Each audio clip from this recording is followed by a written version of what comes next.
The Ben before Trek was not the Ben he wanted to be. He was very quiet, searching, reserved, uncomfortable, lost, lonely, quiet, nostalgic. He didn't know what to do. He just wanted to go back to Finland with his close group of friends. He missed Finland so much.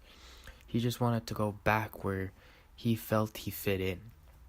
Going to so many different schools throughout his life, he just missed having his close friends and being able to make connections just easier because he was constantly moving and therefore he just felt out of place. He wanted to go home. He was shy. He just couldn't be himself. I had a serious talk with my parents and told them I missed home. I missed having those small class sizes where I knew everyone in my class and I was close with everyone. All I was doing here in Canada was moving schools and making no connections with anyone because I had to move right away.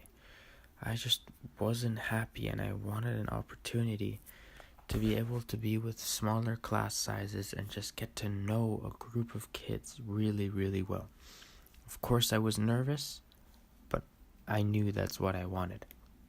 And sure enough, 3 months later, my call to adventure, my dad's colleague told him about the Trek program, and my dad knew exactly what that meant, and of course him and my mom told me, and after that, it was history. I applied, and it's exactly what I wanted. It all changed when I got the acceptance letter that stated I had made it into the Trek program. Because before, it was just an ambition and something I wanted to do with all my heart. But when I got that acceptance letter, it changed everything. It changed everything.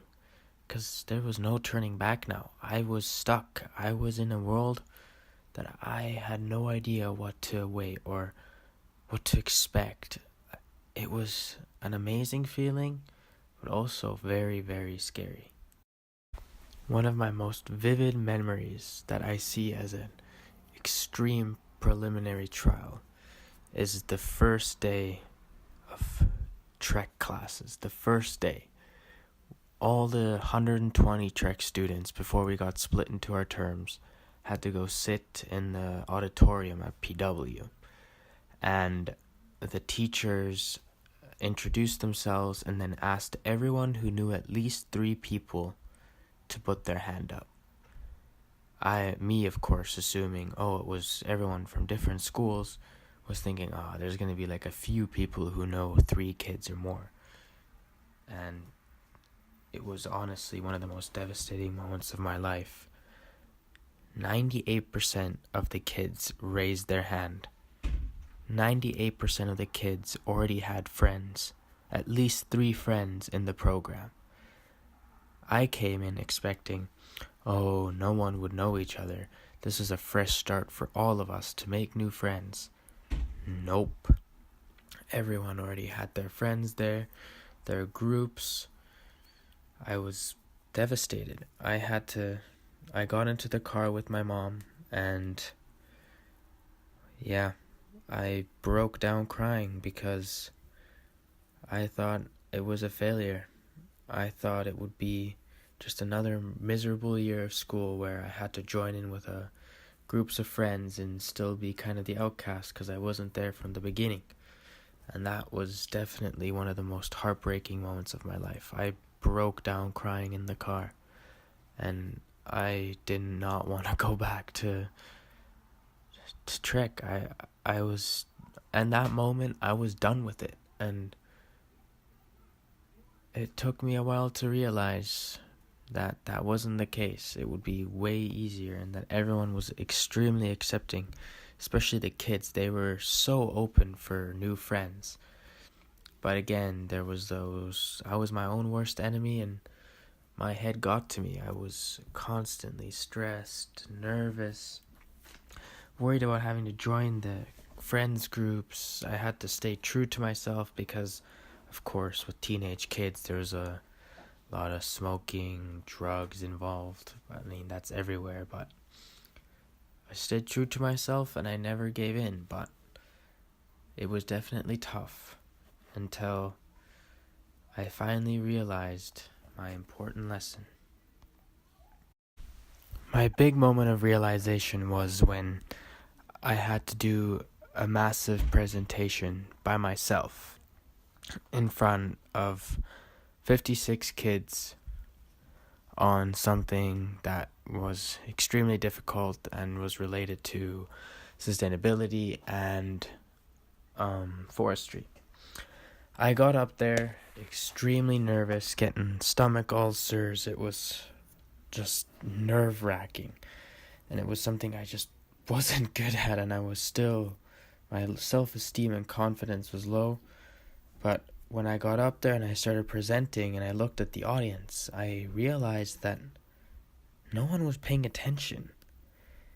Seriously, no one cared that I was presenting. And a lot of people see that as disrespectful, but to me it was like an eye-opener. I noticed I don't have to be that nervous because really no one's paying attention but the teachers. And ever since that day, when I do presentations now, I can get up there extremely easily and not feel nervous at all because I know deep down no one's really paying attention except for the teacher. So I have nothing to worry about. And that is honestly just an amazing feeling and has completely changed my perspective on everything and totally boosted my confidence level and self-esteem levels. And it was just an amazing change to the Ben I am today. The end of the year was my flight away from my dream world. Once the year was done, I realized there's no going back again. I'm going back to the real world.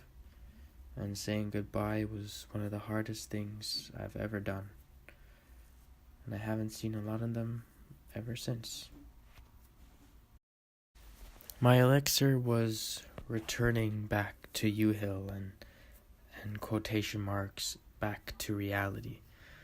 I came into U-Hill with a completely different attitude because I was changed. I used my newfound confidence to talk to more people and talk to people I didn't talk with at all in grade 9 before I went to Trek. And I always have been known now as the guy who's always got a grin on his face. And I have all of that to thank for Trek, because Trek was the year where I transformed. I managed to be the Ben I am now by that one simple presentation. And Trek to this day is still the best year of my life.